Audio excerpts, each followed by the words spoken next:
What is up, everyone? Welcome back to another edition of Sports to the Wire. For those of you who are actually new to the channel, I am your host, Rashid. And today's video is going to be another Colin Cowherd special there. And this is a couple of videos I'm definitely going to share with you guys because him and his biases against the Brooklyn Nets. And as we know, Colin is what we call a LeBron sexual over here, man. So let's get into the videos here, man. And let's critique what he actually has to say. The league would love to have Kevin Durant, James Harden, and Kyrie Irving in the finals. Duh. But what is the message it sends to star players if you can basically join forces with a bunch of good guys? You don't have to develop chemistry. You don't have to really play much. You still make the same money. You still get to the finals. So there's a little bit of... Listen, guys, this is a little bit different in terms of the chemistry. You got to remember something here, Colin. All three players are excellent catch-and-shoot players, are excellent getting to the basket, going downhill. They're excellent ball handlers, and all three are excellent passers. So it's not like this is not the big three when you come back to the Miami Heat days where you have Dwayne Wade was actually limited in terms of his shooting, and Chris Bosh, I mean, yeah, he averaged like 18-something points a game, but he's neither on the level of those three players of Kevin Durant, Kyrie Irving, and Kevin Durant in a sense, though. So this is actually totally different. And if they want to play together, so freaking what?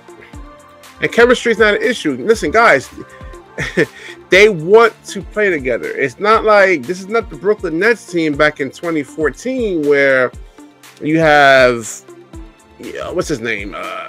Paul Pierce and Kevin Garnett actually thrown into the mix over here.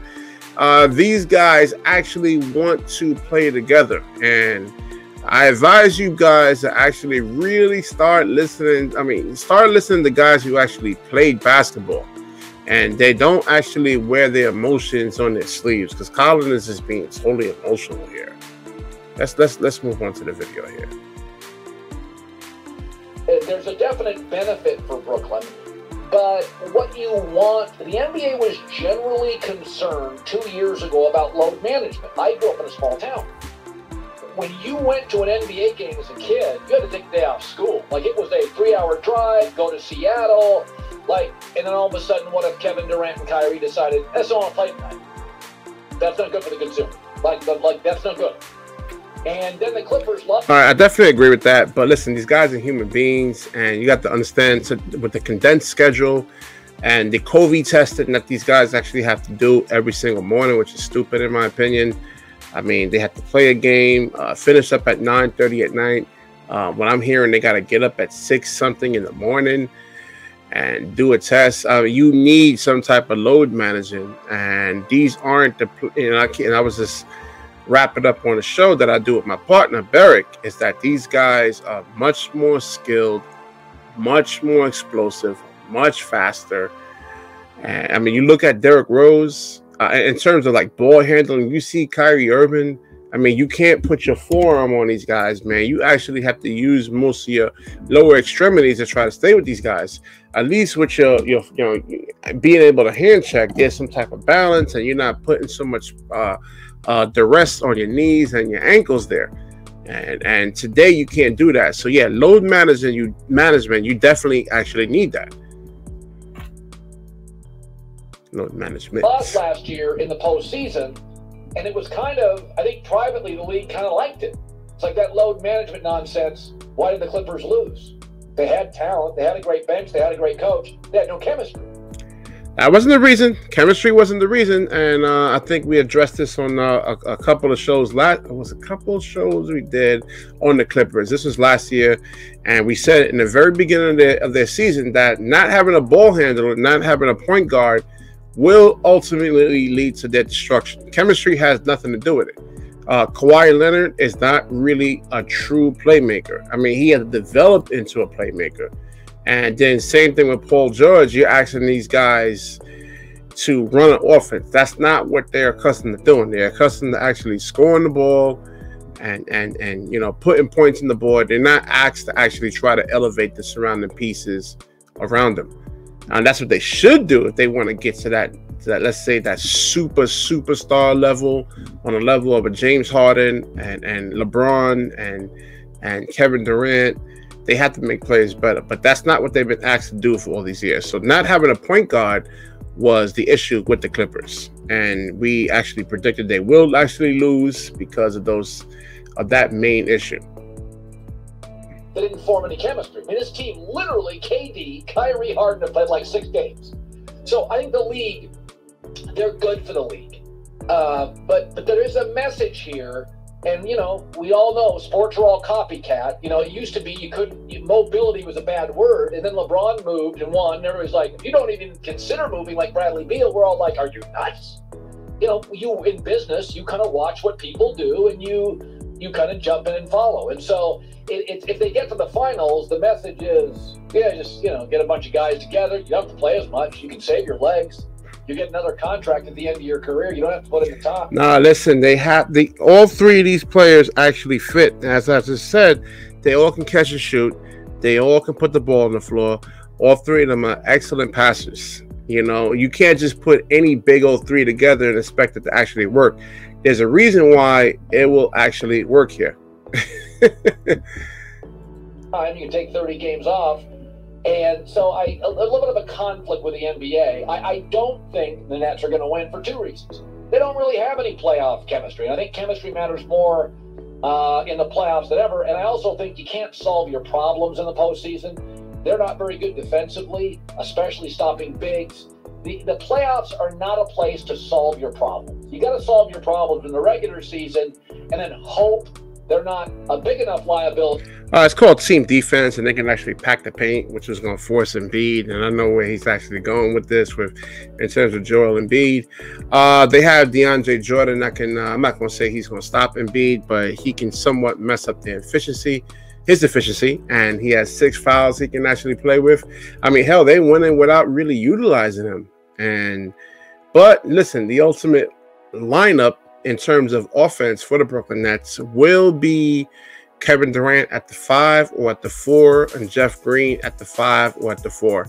And, you know, you actually look at Jeff Green this year, and he's been knocking down trays. I mean, he's just been killing them. And saying, I ain't got to say much about Kevin Durant now.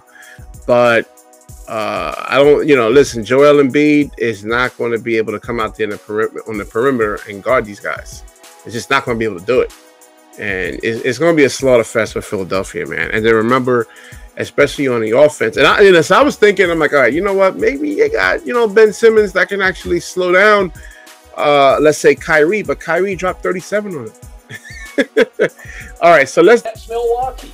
I'm going to take – this is the end of the road for Brooklyn. Giannis has had a field day against Brooklyn.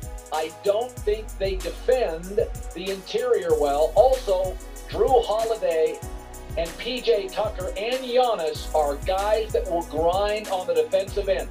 I think these games get ugly. I think Milwaukee is physical, goes right at them, and you.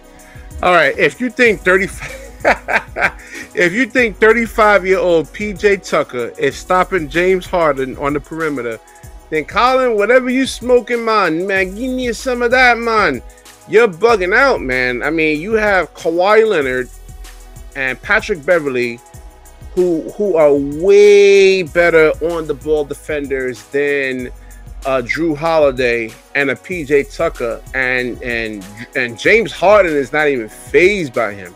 And I specifically watched that game to see how a Clippers defense, I call them the triangle defense, because you could put Paul George on one side, Kawhi Leonard on the other side, on each side, and then Patrick Beverly, right at the top.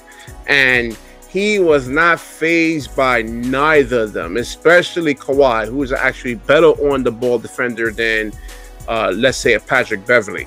He was not fazed by him at all. I was just blown away. I'm like, oh yeah, and I said Kawhi's gonna put them clamps on James Harden. Not fazed by him at all. I think he still dropped like 30-something points a game. It's amazing how Colin Cowherd would actually say that oh, the Golden State Warriors was actually the most unbeatable team ever, one of them, and he was fawn over that team in a sense, though. But he's looking at this Brooklyn Nets team, and James Harden is a better player than Steph Curry. Kyrie Irving is a better player than Steph Curry. And they're also better players than Klay Thompson. So I don't know what Colin's actually talking about. Has he watched James Harden this year? Do I got to get, maybe the video demonetized in a sense and put some clips up and actually show you how Milwaukee couldn't do anything with James Harden, even with triple teaming? And then you got Joe Harris out on the perimeter. If you listen to the Atlanta coach, though, he was actually more worried about Joe Harris in a sense than any of the big three here, because Joe Harris was one of the best three-point shooters in the league, and you can't leave that man wide open. You got to actually run him off the three-point line. So I don't know what Colin's talking about over here. Giannis, stop telling me the Milwaukee Bucks over here, because I'm tired. Unless Giannis is actually shooting 40% from the three-point line, then I don't want to hear it. He has no footwork. I mean, he has little footwork, but it's not on the level of a James Harden, Kyrie, and Kevin Durant. Come on, man. You see James Harden struggle a little bit and KD struggle a little. Now it's Milwaukee and Philadelphia. I think it's a very good series. Giannis, by the way, against Embiid, that is an all-timer. I'm going to take Milwaukee. I think it's a go-either-way series. All right, this video went too long. He basically actually takes Milwaukee Bucks as the championship, even though Giannis can't actually really shoot. He's improved to like 33-34%, I believe. I gotta go look up the numbers, but that's Marcus Smart equivalent right there, man. So there'll be games where he can hit those numbers, but let's say in the fourth quarter, do you really expect him to trust that three-point shot? It's not there yet. It's going to take him a couple more years of consistent work and effort for him to actually truly test that, to trust that three-pointer. They're not going to let Giannis get to his strengths. They're going to pack the paint up, and they're going to force these guys to beat them from outside. And Brooklyn just got way too many horses. You're not going to be able to stop James Harden. He dropped 34 on them earlier. There's nothing they can actually do with him. I mean, I've seen him get triple teamed, and there's just nothing they can do with James Harden. He's just that elite. All right, if you like this video, please like, comment, subscribe. Certainly share this video. I can't believe it went this long, man. And definitely share this video. When you share, the universe certainly shares back with you, and that's certainly a promise.